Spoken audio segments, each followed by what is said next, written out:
हेल' लोगोफोर आं दिनै दोंसे खन्थाइ लानानै फैलायबाय। बे खन्थाइखौ दैथायहरदों सम्बारु बर' बिथाङा।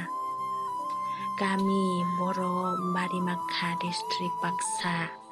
बे खन्थाइखौ आवरायनो आखायाव लादों आं हिमानि बसुमतारी। गामि गसाइगाव हाब्रुबिल डिस्ट्रिक्ट क'क्राझार। खन्थाइनि मुं फोथाय खेबस'। नों गैयाब्ला दासिमबो दं नोंनि आंनि गोसो गोरबोआव जायगा लाना।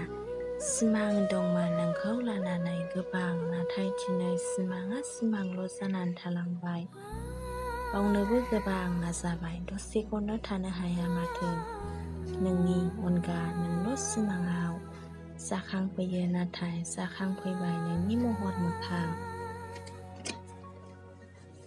गोसोआव साननाय गैयामोन नोंहा आंनि फारसे, नोंदि दिनै आंनि बेसे गोजान। नोंखौ दिनै आं आंनि गोजानाव थागोन सानाखैमोन, नोंबो आंनि। नाथाय दिनै दुखुजों मेगनाव मोदै आंनि, बुजिना मोनाखसै आंनि अननायखौ हमदांनो मोनाखसै।